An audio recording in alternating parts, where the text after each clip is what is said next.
Cillian stops playing Thomas Shelby, and the reason behind this is totally weird. Why it wants to stop with Thomas Shelby wasn't clear. This could jeopardize the last film of Peaky Blinders. Stay tuned until the end because then you will hear the reason why it stops, and this reason is too crazy to say.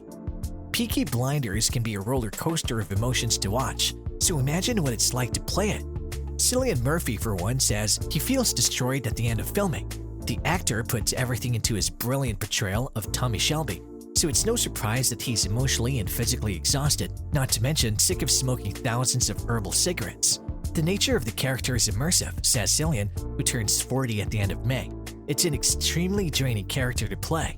Cillian admitted candidly that it was difficult for him to play his Peaky Blinders character because they were so different. Cillian described himself as not that interesting and not as imposing in comparison to his character.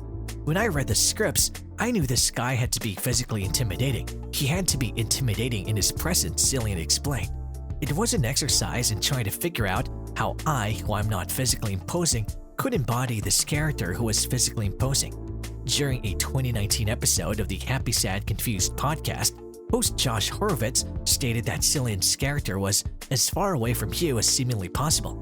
Cillian said that Tommy never seems to sleep or eat. He's always on. He's resourceful, clever, and dynamic, all qualities that he wishes he possessed. Tommy is the most emotionally battered I believe we've ever seen him. When his family is in danger, he loses control and becomes extremely dangerous. I don't smoke, but people used to smoke all day and night back then. I use herbal rose products. They're like my daily five, said Cillian. I asked the prop guys to count how many we use in a series, and it's 3,000, says the director.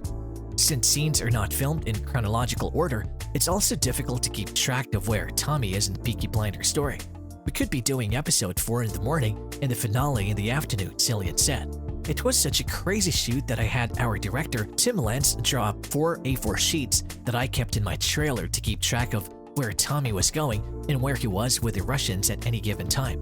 I needed it in order to figure out what was going on. He explained that he had to lower his tone of voice in order to sound more intimidating. You can find a way into a character in a variety of ways, Cillian continued, and I spend a lot of time with Tommy trying to find ways. Isn't he a decorated soldier, a veteran of World War I? So the guy has seen things that you and I couldn't even imagine. Cillian also stated that changing his appearance helped him get into character. The haircut, the voice, the walk, the costumes, you do everything you can to make it look like it's not just an actor who walked in off the street, he explained.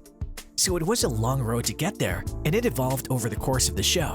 Cillian had a few extra responsibilities this season, as he's both an executive producer and lead actor.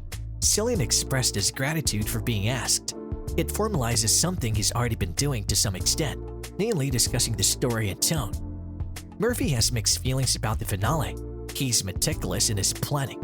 I do all of the work before I get to set, he says, but that method thing makes no sense to me. It's about a series of small decisions and processes that hopefully add up to the desired performance. On the other hand, no more Peaky means no more exhausting work to perfect Tommy's immaculate Birmingham accent, gym sessions, and protein. However, it also marks the end of an enduring part that has embedded itself in the British firmament.